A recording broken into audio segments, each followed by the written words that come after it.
Hey, what's up, everybody? I hope everyone's well today. I'm going to switch off my camera just so that we can have a better signal. Laurie, are you there? I'm here. Can you hear me? Yeah, can hear you loud and clear. The internet connection is a little bit finicky. I don't know what that's all about. I think it's got to do with the load shedding. So it's the government's fault once again. But thank you for joining us, Lorio. So today we're discussing interpersonal relationships and dynamics in recovery. And we're talking about how independent am I? Okay, so that's the worksheet we're dealing with. I'm going to bring that up onto the screen and we can start going through it. Do that. Before we get started, I just want to let everyone know that we are broadcasting on the public channels, some of the public channels. That means that the public can see and hear this video, and they can interact with us. If you're on the public channels, I've posted the links in the comments, so you can click on that and hop on and participate either via video and audio or audio only. And the public channels are the My Rehab Helper Facebook profile, the ARC or the My Rehab Facebook page, and the Duly Diagnosed YouTube channel. We're also broadcasting to the My Rehab Cafe Facebook group. Okay, so if you're on the My Rehab Cafe group, please wait until the intermission. I'll let you know when that happens, and we'll be switching over directly to the My Rehab Cafe group. Which will mean that we'll stop broadcasting on the public channel. So that'll give anyone in that group a higher degree of anonymity or confidentiality. If you want to post a comment and you want to interact with us that way, you're welcome to do that. It should pop up on my screen and I can post the comment and we can have a conversation around whatever question or statement that you want to make with regards to this worksheet. So with that, I'm going to get started. How independent am I? Okay, what does independence mean? How independent should you be? American culture tends to teach us unrealistic and unhealthy things about the subject. So guys, just to let you know, this worksheet was, I got it from somewhere, I think it was Hazelden. So it's, he's going to make reference to American culture, but anyway, American culture tends to unrealistic and unhealthy things about the subject. Men may have been taught that they should be able to handle any problem without help or emotional support. Men have been taught that if it is not feminine to be strong, they should depend on others to take care of them. Neither attitude makes sense. Human beings are interdependent. We all need to be somewhat able to solve our own problems, but also able to get help when something is too big for us, like overcoming addiction. This exercise will help you figure out your own balance between independent and relying on others. Do you feel that you are too dependent on others, too independent, just about right? Loria, what do you have to say about that statement? The question, Ryan, are you referring to the first question of the worksheet? The statement around having taught that you'd be able to handle any problem without help or emotional support, and women believe that they have been taught that it is not feminine to be strong and they depend on others to take care of them. Look, obviously there is currently a huge movement towards kind of debunking stereotypical sexist views. But I mean, I see it in my practice still every single day. I mean, I think we're very far away from that being neutralized completely. I do see specifically men, I see quite a lot of men in my practice that do find it very difficult to ask for help. That do feel, especially among their peers, among their friends. Often when we ask patients, have you ever reached out to a friend, or what does your friend say? They would often identify that their friends are enabling, and that they actually don't know how to ask for support or help, or to acknowledge that they're struggling. and I can't say this. This is my own personal theory. It is not scientifically proven or anything like that. But I do think that there is if you go look at the statistics, there is generally more men admitted to rehabilitation settings than women. And I'm not saying that's the only reason, but there is definitely a general pattern that some men would say, sure, if I maybe was open to the idea of a therapy process earlier, I could have maybe prevented or started to address a lot of my issues much earlier on, which could have had an effect on my chronic or long-standing addiction issues. And in the same breath, I think females are also, I still see that as well, is that lots of females do tell me that they struggle to voice their opinion, and to be independent, and to go and, make choices without input from a lot of other people. So I think that some of those realities very much still exist. I don't know, what is your feeling or thought, Ryan? Well, I've very much lately think of things in terms of the personality, a big five personality model. Okay, Yes. so you say, that's been my experience as well. A lot more men, and I think that's kind of strange because I understand women are higher in trait neuroticism than men. Trait neuroticism, the domain of negative emotions. So females feel a lot more. They feel negative a lot more strongly than men do, right? From what I understand as well, divorces are initiated by females or by women because that's that very reason. So yeah, it's weird. It doesn't make sense to me that there are a lot more men. You say a lot more. Men say that they would have preferred to have sought help earlier in the process, but I feel that a lot more men are. I mean, there could be a hell of a lot of different reasons for why more men are in treatment than females. I mean, it could be a range of different things. It could be that men are more inclined to antisocial behavior than females. I know that's true. So men are more disagreeable. Sorry. Men are more disagreeable than women. So, again, that shows with, in the prison population, there's a lot more men in prison than there are females. And that's because of the tendency for men towards, aggressive and antisocial behavior. So who knows? I don't have all of the stats or the studies in front of me, but logically speaking, one would think that women would sort of be more prone to be admitted to treatment sooner or earlier than men are, because of the sort of the skewed rate of females being higher in trait neuroticism. Does that make sense? Yes, no, 100%. I do understand. Yeah, like I said, it definitely is only one variable. I mean, there are thousands of other variables that can contribute to the reason why there's more men.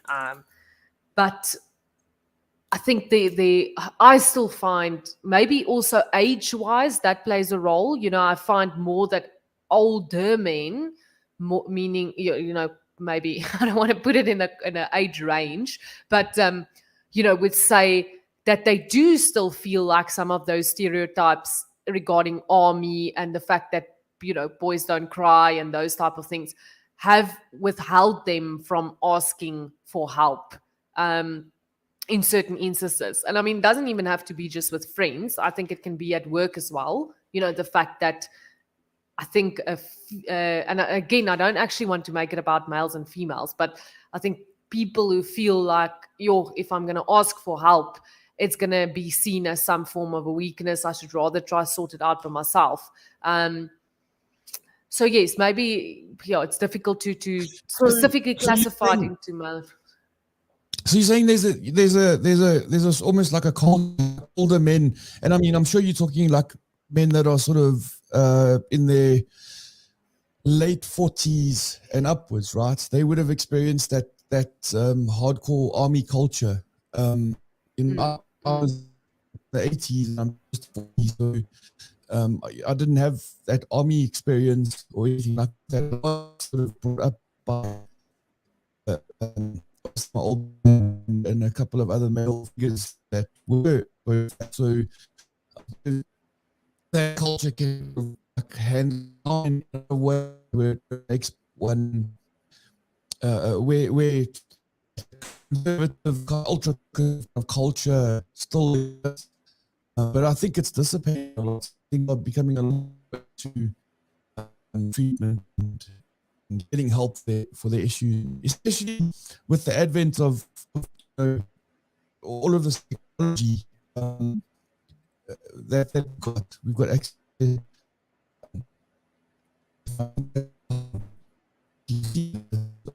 help.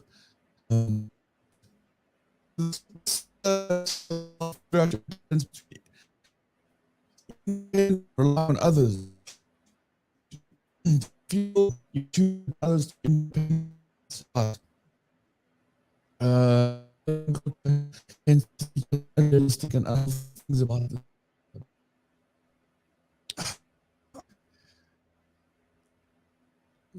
Maybe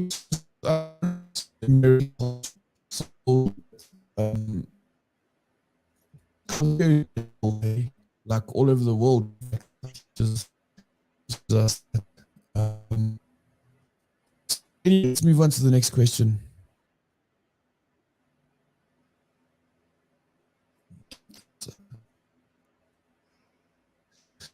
Struggling to bring up lawyer. Sorry, Ryan, just repeat that. Struggling, it's not working very well. Unfortunately, your signal is quite bad as well.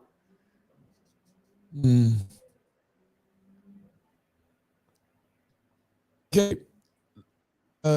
List the 5 things you do for yourself without anyone's help. Paying bills, transportation, keeping appointments. Okay. Now list the significant things you rely on others to help you with or to do for you. Of the items you listed for question 3, which do you feel you will always need others to help you with? And I suppose this all depends on context, Lorio. So, people that go ahead. Sorry, Ryan, just repeat question 2 for me, please. List the first 5 things you can think of that you routinely do for yourself without anyone's help. Oh, So, for okay, example, yes. And then paying bills, transportation, cooking, keeping appointments. Okay, now question 3. Now list significant things you rely on others to help you with or to do for you. Yes. So I think that's important because at the end of the day, I always say to patients, when you think about specifically addiction, go and draw a type of a pie chart for yourself, right? And try and really honestly pinpoint how much time you were spending on the substance. And many people would go and say, yeah, okay, maybe 2 hours a day or 3 hours in a week or whichever I was under the influence of a substance. But not just thinking about the time that you were actually under the influence, you also need to mark the times that you were obsessed or thinking about using. So lots of people would say, I was at work, but I couldn't really concentrate. I wasn't productive. My body was at work, but I wasn't at work, And a lot of the times I was basically just sitting, waiting for lunchtime so that I can go out and go buy the substance of choice, or for the afternoon so that I can go home and on my way home, go stop for a drink or whatever the case might be.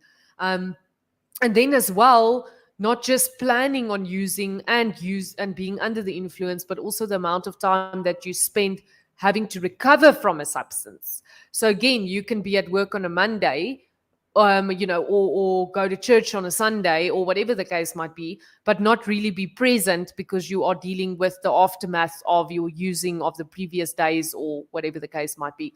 And why I'm bringing that in is I think when people are in active addiction, they do tend to impart some of their responsibilities onto other people. And sometimes it's very basic responsibilities. It might be dropping kids off in the morning, or like you said, paying bills, or making appointments, or getting your SASA grant, or whatever the case might be.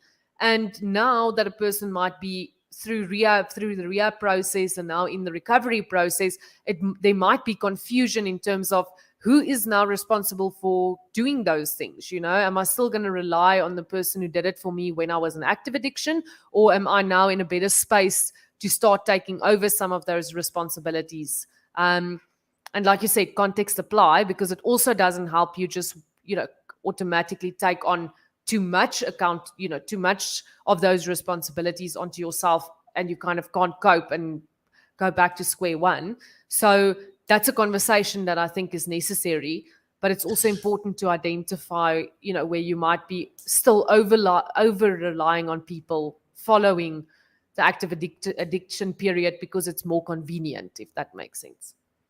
Well, I'm married, and my wife and I share different responsibilities. So she most evenings, well, in fact, all evenings, she cooks dinner, prepares dinner, right? So yeah. So that in that way, context can apply as well as but it's not an unhealthy, sort of unbalanced sort of set of responsibilities that we're interdependent, and we each share those responsibilities, right?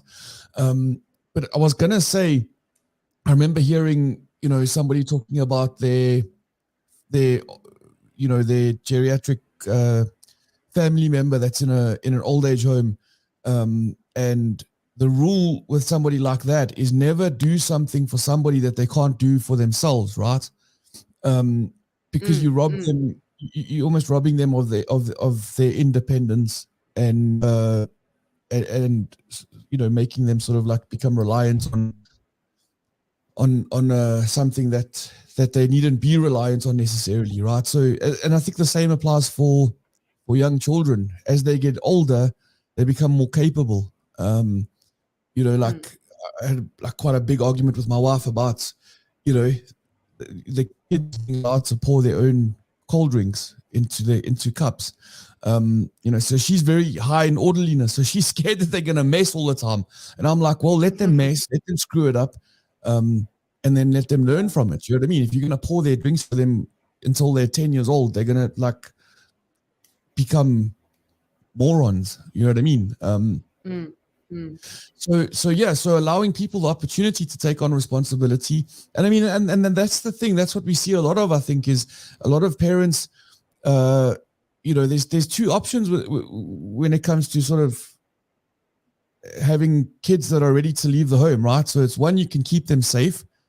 Okay. So you keep them safe. You don't allow them to go out there, fall on their face and get hurt, or you can let them go out and experience the world the way that they need to, and fall on their face and learn from it, and develop that sort of sense of independence and so on. And in my personal view, I think the sooner you can do that, for them, the better. Obviously within reason. 100%. I remember as a child, I was always scared to make appointments or phone. And obviously, when you're a child, your parents make appointments on your behalf because they're the ones that have to drive you, and it has to fit in with their schedule. But then suddenly, you kind of become an adult, and you're in your early 20s, you have your own medical aid, and now you have to book appointments, cancel things, do tax, all of those things. And, I remember I went to my mom once and I was like 20, and I was like, oh, Mom, please, can you just phone the doctor and make the appointment? And she's like, no, I'm not going to do that for you. She said, because now tomorrow you can't go because you have class or whatever, then I have to cancel it again.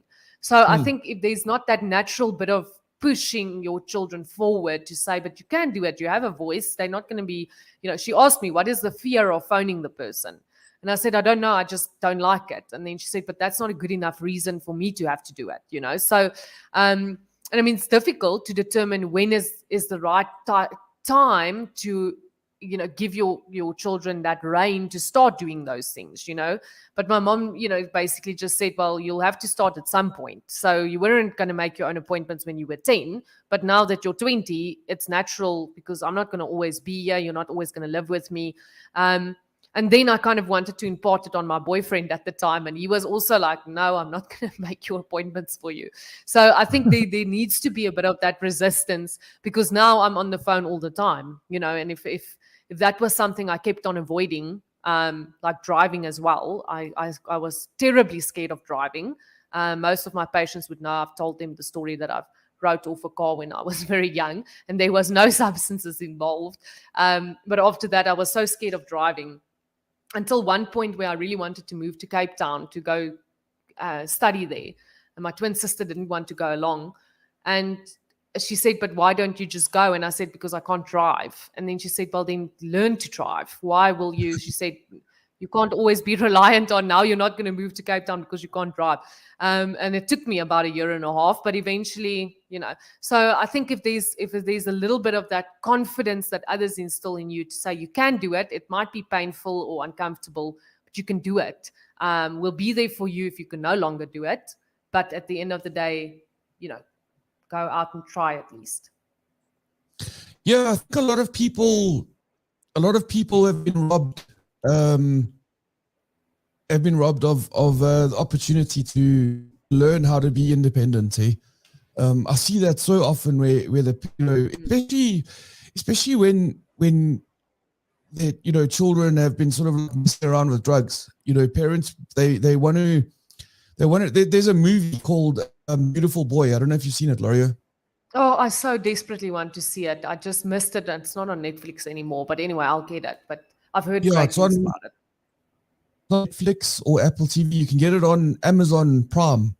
So I don't know what the, you know, it's not too expensive, Amazon Prime, but you can watch it on that But yeah, so you know, this dad brings up this boy, and that was heart wrenching for me, because I've got a young, and he's 7 years old, and he's really a beautiful boy. He's like, and you know, watching him grow up, and thinking about the potential of him sort of becoming embroiled in sort of like a drug lifestyle, which is a very real possibility. Hey, I mean, it's just, that's just how it is. People get involved drinking and drugging lifestyle, right? Anyway, so this dad kind of, you know, it becomes overwhelming. You want to protect this person from themselves, but at the same time, they've got to go out there and figure it out for themselves and sort of like get burned, you know. But the risk where drugs are involved or alcohol is involved is that they can die. You know? Yeah. So it can be very difficult for parents to let go and sort of and stop protecting their you know, older children, and let them go out and experience those painful experiences, right? Anyway, in the movie at the end, well, let me not give it away. Go watch the movie. I just wanted to say, don't spoil it. But no, 100%. I hear you. I think it's so difficult, and especially if your child, let's say as an example, or even your partner, I mean, you know, straight out of recovery, you obviously in some way don't want to overwhelm them or make them feel, you know, overly stimulated or as though they can't can't cope. So, you know, a lot of family members will tell me, but my objective was to protect them. You know, I just really wanted to protect. I wanted them to have the time and have the focus and everything to stay on the right track. But sometimes you know, call it an parental kind of instinct to protect your, you know, to override that's just about impossible. 100%. But I think we need to think as adults ourselves, you know, what keeps us sane. And like, I know if I go on holiday too long, I start not liking the person that I'm becoming, because the less accountability I have, the more lazy I become, and the more I don't know what is the word, like if you're not driven, not ambiguous, not passionate, and you kind of start thinking, sure, but I can live this life like every day, just not having a schedule and, going to the beach and all of those and eating whatever I want. But obviously that's not realistic. So, it's sometimes at the end of a holiday, I'm really almost, sorry, I'm in my Afrikaans brain, like, yearning for that accountability again, to know that, okay, there's going to be routine again, there's going to be expectations, there's going to be accountability. I think there's something, it causes some form of contentment for us as well if we know that there are certain things that we are responsible for.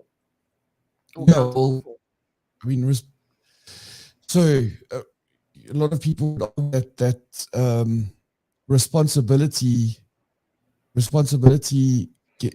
provides us with meaning, and the more responsibility you can take on, the more meaning your life will have. That can also go hard way. But anyway, listen, up on the public channels. I'm gonna just quickly switch over to the private groups. I see there's a couple of individuals on those channels that might want to ask some questions. So if you'll bear with me, I'm gonna just switch over quick, Gloria. No problem.